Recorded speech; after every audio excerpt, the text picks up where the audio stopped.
एक समृद्ध राज्य था, सुवर्णग। यहाँ के राजा वर्धमान और रानी सुलोचना को एक ही संतान थी, राजकुमार अरिन। जन्म के समय ही एक भविष्यवाणी हुई थी कि यह राजकुमार जब तक अपनी मांगटीका धारण करेगा वह अजय रहेगा, परंतु यदि कभी यह मांगटीका उसके मस्तक से हटा तो उसका भाग्य बदल जाएगा। अरिन बड़ा हुआ और अपनी वीरता एवं बुद्धिमानी के लिए प्रसिद्ध हो गया। उसकी विशेषता यह थी कि वह हमेशा अपनी मांगटीका धारण करता था। वह घुड़सवारी, तलवारबाजी और रणनीति में निपुण हो गया। अरिन के राज्य में एक गुप्त शत्रु था जो उसके अनमोल आभूषण को हटवाने की योजना बना रहा था। यह शत्रु कोई और नहीं बल्कि राजा का एक विश्वासपात्र मंत्री था, जिसे यह भविष्यवाणी मालूम थी। उसने एक दुष्ट योजना बनाई। एक रात जब पूरा महल सो रहा था, कुछ नकाबपोश लोग राजकुमार को अगवा कर ले गए।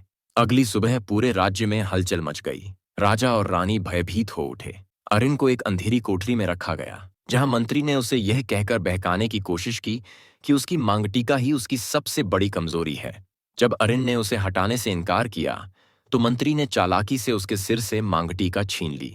जैसे ही मांगटीका हटा, अरिन को एक झटका लगा और वह अचानक कमजोर महसूस करने लगा। उसकी शक्ति और आत्मविश्वास दोनों क्षीण होने लगे। इसी बीच राज्य में भी उथल पुथल मच गई। अरिन ने अपने भीतर की शक्ति को पहचानने का प्रयास किया। एक साधु ने उसे सिखाया कि शक्ति बाहरी वस्तुओं में नहीं बल्कि स्वयं में होती है। यह सुनकर अरिन ने अपने साहस और बुद्धिमानी का प्रयोग कर मंत्री के खिलाफ योजना बनाई।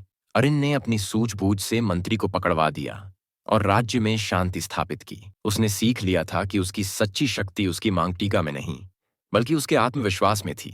अरिन ने अब बिना मांगटीका के ही शासन करना शुरू किया और अपनी बुद्धिमत्ता से सुवर्ण पेच को और भी समृद्ध बना दिया। यह कहानी इस सीख के साथ समाप्त हुई कि किसी भी बाहरी वस्तु पर निर्भर रहना हमें कमजोर बनाता है।